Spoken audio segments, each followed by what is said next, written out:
अब तक हमने ट्रेड विंड्स पढ़ी। प्रचलित पवनों में मुख्यतः विषुवत पछुआ पवनों के बाद ट्रेड विंड्स व्यापारिक पवनों का अध्ययन किया। अब हम अध्ययन करेंगे पछुआ पवन या वेस्टर्लीज का।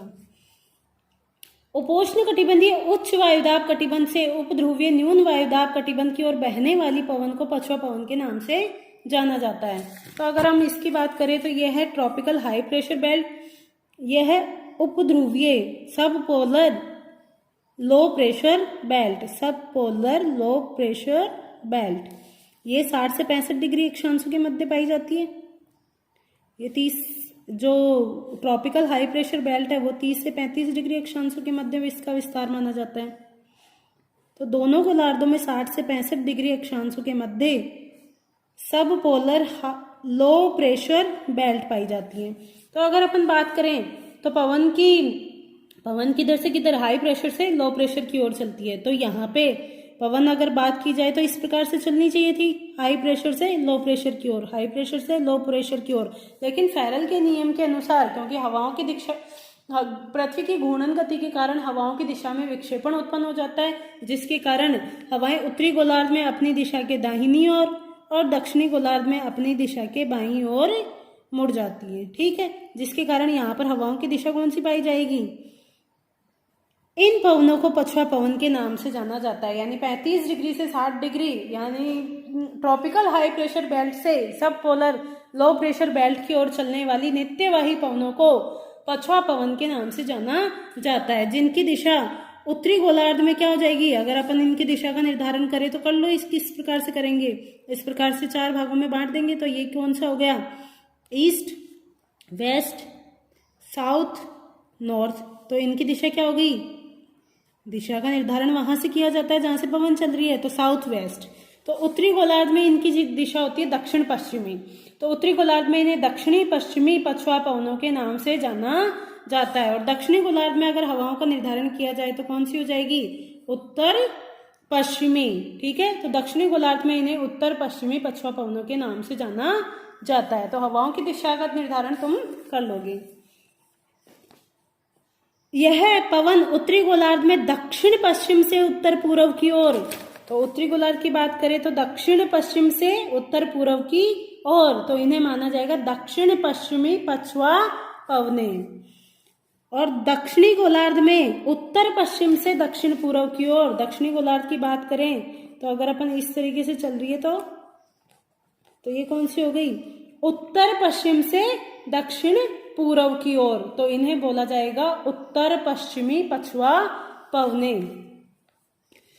पछुआ पवनों का सर्वोत्तम विकास 40 से 65 डिग्री दक्षिणी अक्षांशों के मध्य होता है। क्यों होता है? क्योंकि 40 से 65 डिग्री दक्षिणी अक्षांश में मुख्यतः कौन से महाद्वीपों की तुलना में महासागरों का विस्तार अधिक है, जिसके कारण इनके मार्ग में कोई भी महाद्वीपीय बाधा नहीं आती। और ये पवनें कैसे चलती है? लगातार चलती है। लगातार चलने के कारण 40 से 65 डिग्री दक्षिणी अक्षांशों के मध्य इन्हें 40 डिग्री के आसपास गरजते 40 डिग्री के पास इन्हें कहा जाता है।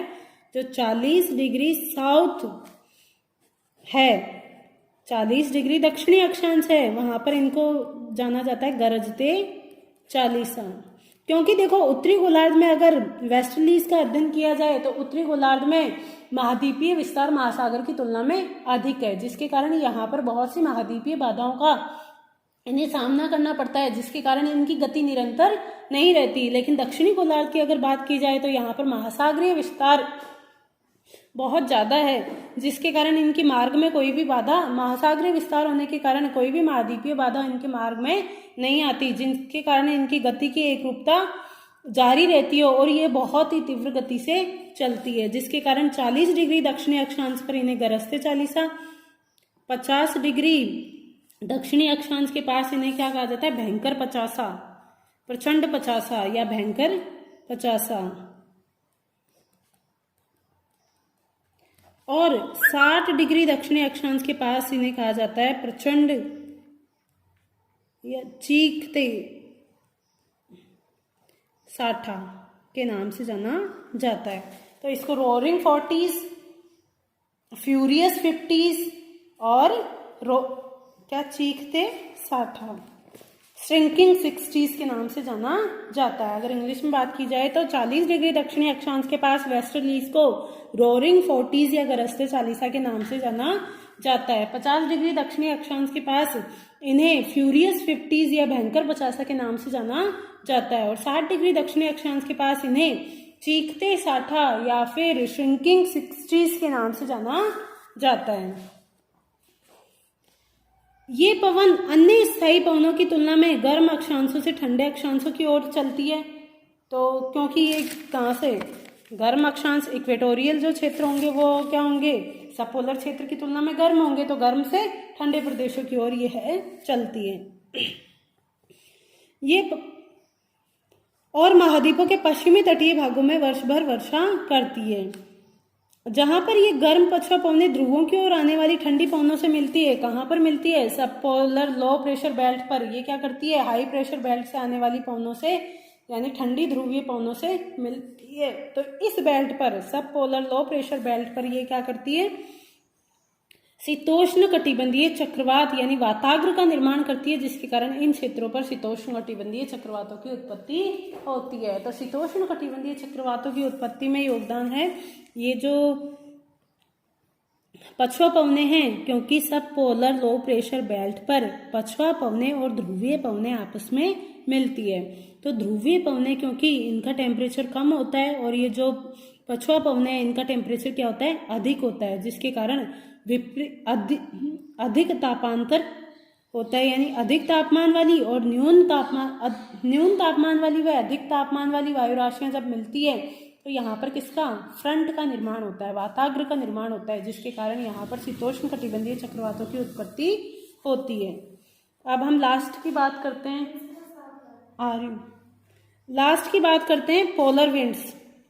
तो ध्रुवीय उच्च वायुदाब कटिबंधों से उपध्रुवीय न्यून वायुदाब कटिबंधों की ओर चलने वाली पवन को ध्रुवीय पवन कहा जाता है। यहाँ पर क्या है, पोलर हाई प्रेशर बेल्ट, तापीय पेटी है यहाँ पे, क्योंकि न्यून तापमान के कारण हाई प्रेशर रहता है।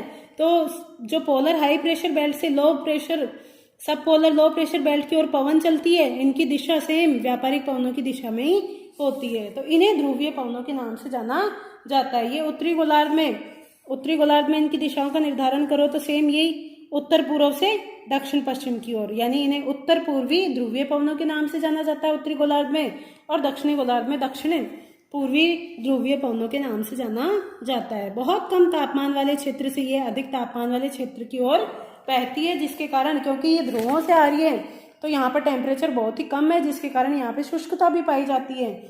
तो ये पवनें कैसी होती है, शुष्क होती है। नेक्स्ट टॉपिक हम